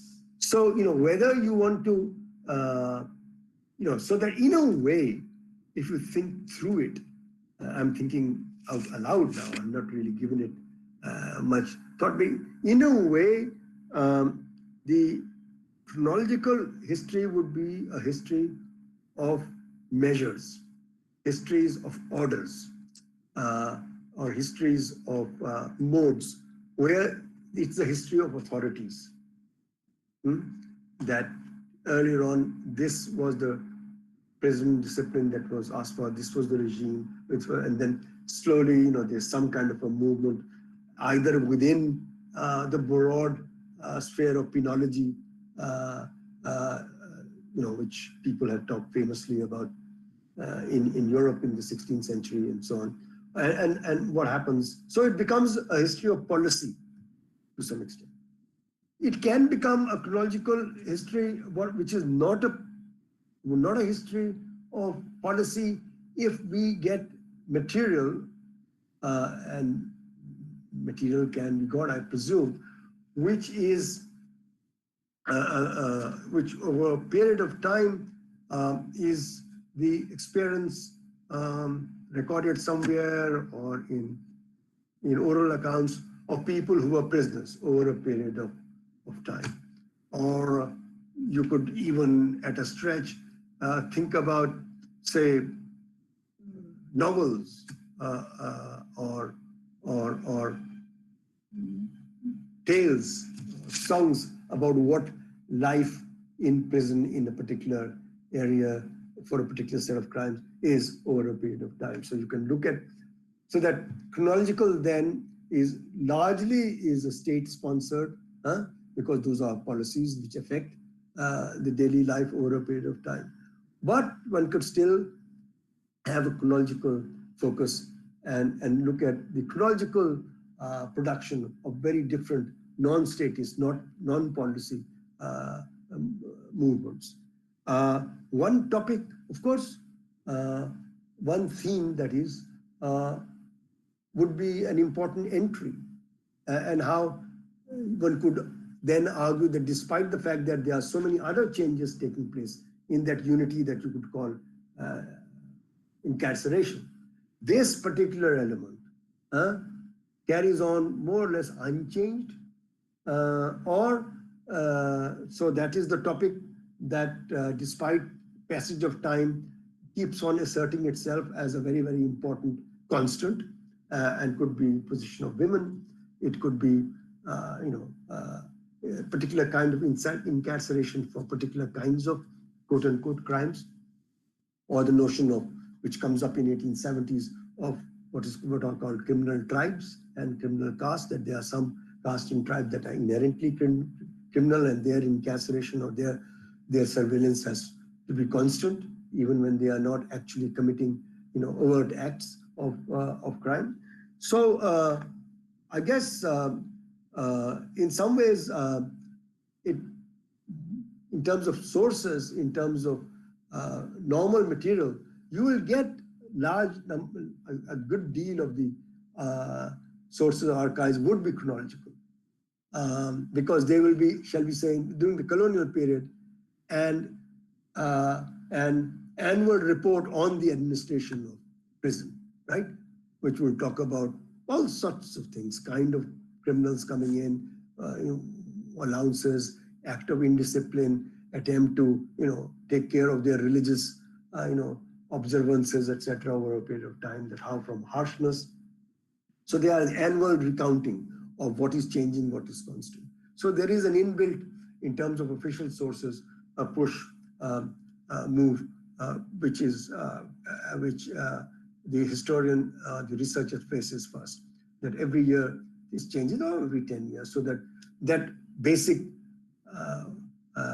theme of history is how things change. Histories are basically about change. Very difficult to write about histories of constants, which is relatively new, because so if you take one topic, I really don't know what that topic could be. Then it would also interrogate why this topic, which is constant, is not commented upon every year because it's so constant, or why it is so important precisely because it is not commented upon every year. So you then get somewhere evidence about this importance of something that is constant, which is not part of the normal recounting or chronology of the life of prisons. So it depends on how you want to talk about the topic and the chronology, because both of them are in effect related. Depends on, because the chronology is also about particular topics, and the one topic, if it has a chronology, that would have a different chronology from the normal recounting every year of what prison is. Thank you, sir.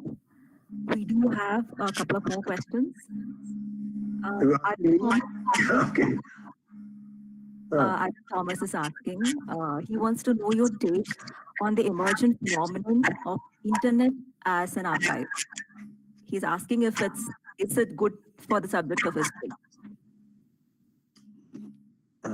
As Shiva would know, I'm totally digitally challenged.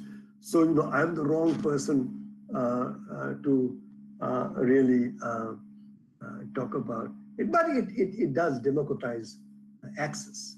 I mean, I'm not talking about, I have no experience of blogs as a source, but I'm talking about the sense of the archive as a building.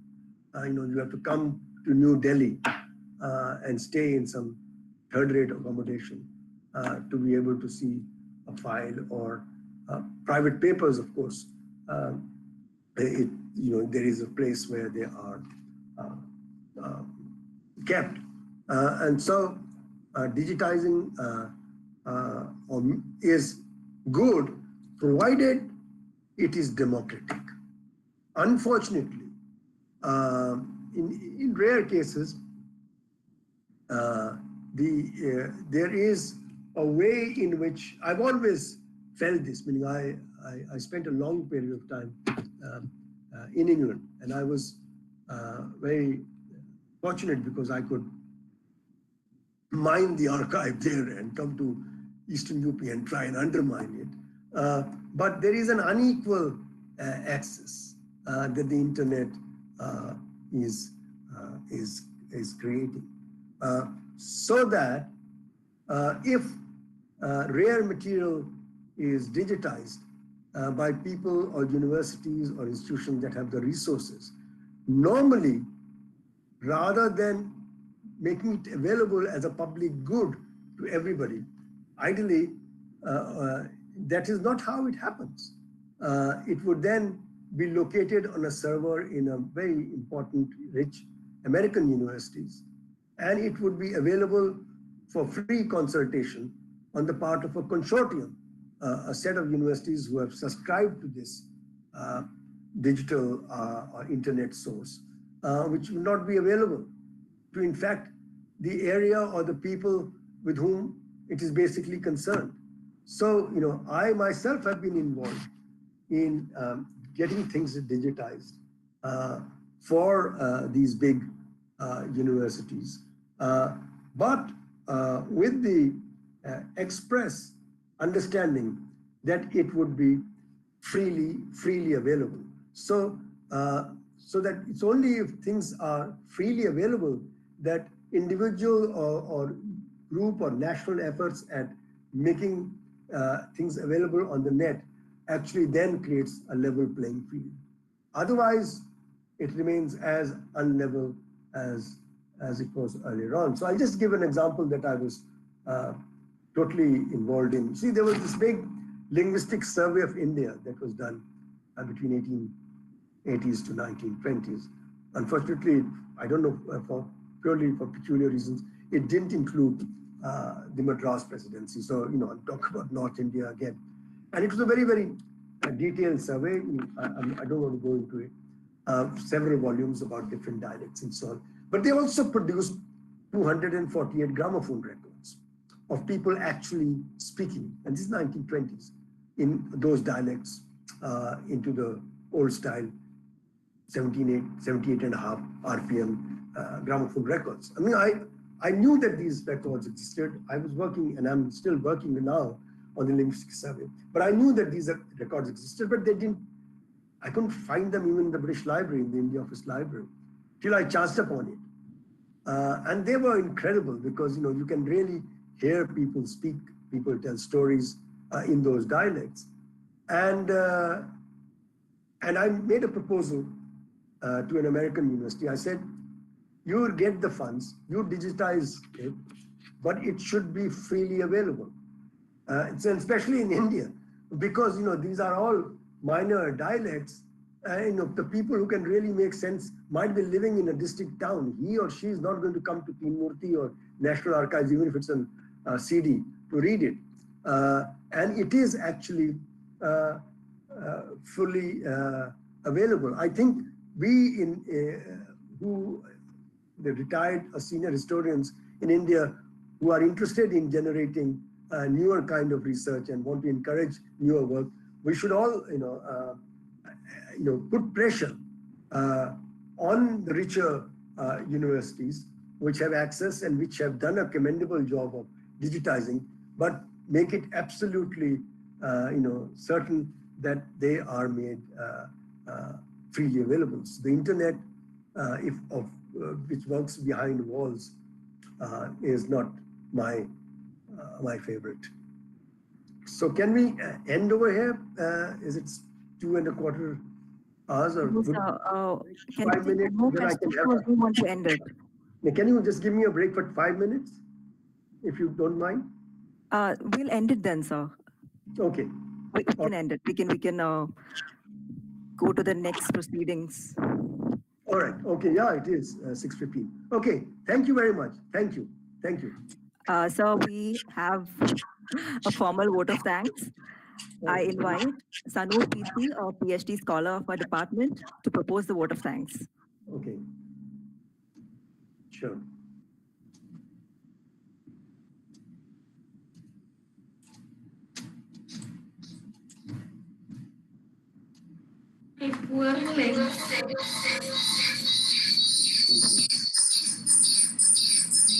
Sanu, are you there?